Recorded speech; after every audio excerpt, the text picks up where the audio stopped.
I'm very upset because I'm a brick and I've been recording this for the past 30 minutes and I've done this like 5 times and I still keep forgetting things that I want to point out because they're genuinely useful information. Okay, so OBS, you've just installed the software. What do you want to do? Well, you want to first of all make sure that it works. So, um, I'm going to be using Geometry Dash as the point of reference for everything here. I'm also on Linux, so some of the stuff I'm going to be setting up might be slightly different for you. For Windows game capture, I would suggest using game capture or screen capture. For Geometry Dash especially, game capture, I found that when it initially fetches the video, when I tap out and then back in, it won't give me a black screen. But screen capture is fine anyway. For Linux, I think if you're on X11, you can just use whatever screen capture, and that works perfectly fine. If you're using Wayland, you want to use Pipewire screen capture because it gives the best balance between performance, it works, and it actually captures the video at the frame rate that you're targeting. Let's calm down. Let's move into the settings. Okay, that's not settings. This is settings. You want to go to output, recording, and then change your output mode to advanced. This is imperative because you now want to change the video encoder and then mess with its settings. So the video encoder is by default going to be uses your CPU. It's not efficient for video because the CPU works in sequence. You want to use GPU encoding, which works in parallel. So find whatever device your GPU is. So for me, it's a NVIDIA 1070. So I'm going to be using the NVIDIA encoder, and then at the end, this is the encoding technology. I would avoid anything that isn't H.264 or AV1. AV1 is better, and H.265 is technically better, but the issue with H.265 is that like certain devices will not be able to decode that information. So me, for example, I can't view H.265 content. This is not relevant if you're uploading to YouTube, but if you're uploading a video for like Discord, if you send me a clip encoded in H.265, I will not be able to see the video until I download it. And let's be real, I'm just not doing that. I just don't care enough. So that's all for the video encoder, and now you want to move into the encoding settings. We want to change rate control from bitrate, which looks bad, to either constant QP or CQP. This will be different depending on what your encoder actually is, as well as your device. So it's the same thing, it just might have a different name. You want to change the constant QP to, I would suggest 19. The higher this number is, the lower quality you have. Don't go below 17 on 1080p, and I think 16 is perfect for like 1440p. So those are like the limits. You can go higher, you can go lower if you really need to. There's no reason to. The preset is how much CPU it's using. So I would suggest using either fast or faster, potentially fastest, but I think this will result in a little bit of artifacting, so you probably want to avoid that. Anything slow will take forever to render, so you kind of want to avoid that, even if it does give you technically the best quality. It will also melt your CPU when you finish recording, so don't do that. Shooting, use ultra low latency. Multipass, use 2 passes, because single pass is bad. And 2 passes full resolution is way too expensive, so you just want to use quarter resolution. Profile, high. I believe this is like thread priority on MegaHack. So if you're having really bad performance issues on your entire desktop, this is going to retain OBS running pretty much as fine as it can, and then the rest of these settings you don't want to touch. So before we move on to audio tracks, this is, I would suggest, really investing time into using replay buffer. So assuming you're already on advanced, you will have access to the replay buffer.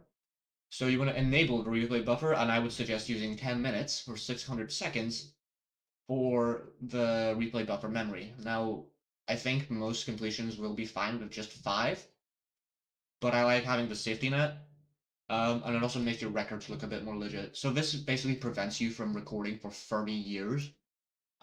So you might run out of space, you might run out of, I don't know.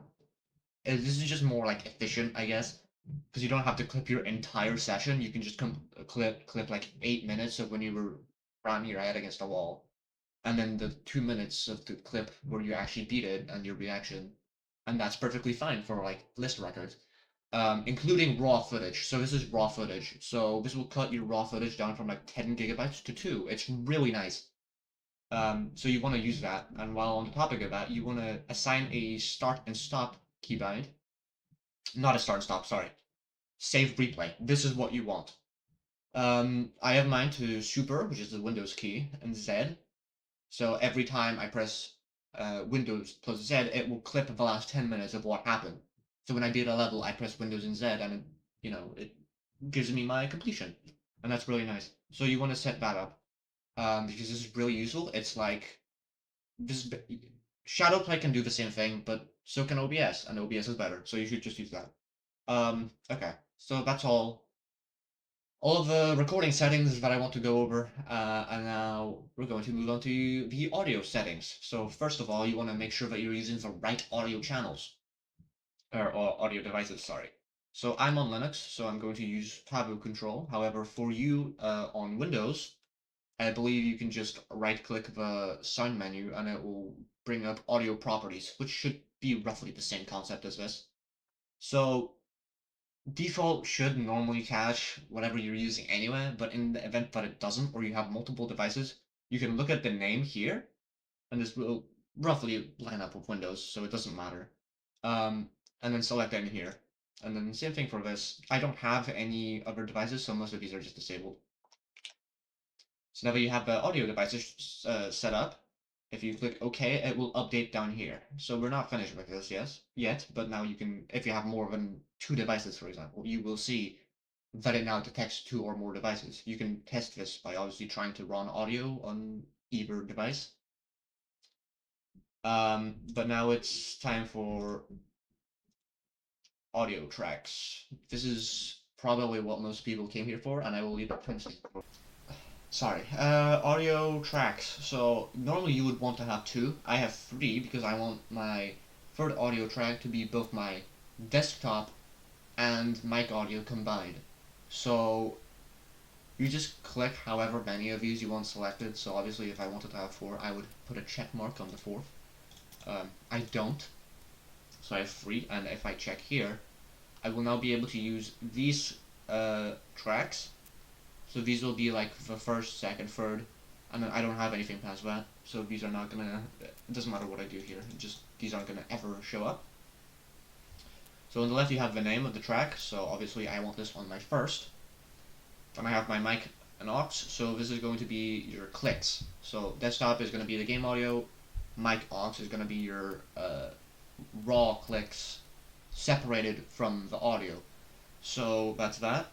And then the third one, I have just for convenience sake, this, you don't need this, but you can see that both of the channels are selected on each track. So I do have a completion here that I can use to demonstrate this. This is MPV, which is a video player. This here is the audio track that's active. So this one is going to be my desktop audio. If I bring this up again, I'll move this here. So these are the tracks I have active. So this is going to be what I have playing here. So track 1 is going to be the game audio and nothing else.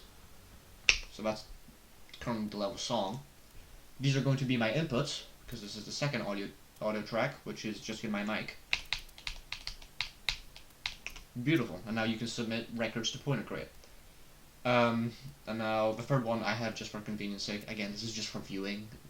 You don't need this for anything, but this is a combination of both. So you will hear both the game music and my mic. And that's all. I hope you enjoy using OBS. This software is peak. Don't go back to Shadowplay. It's not reliable.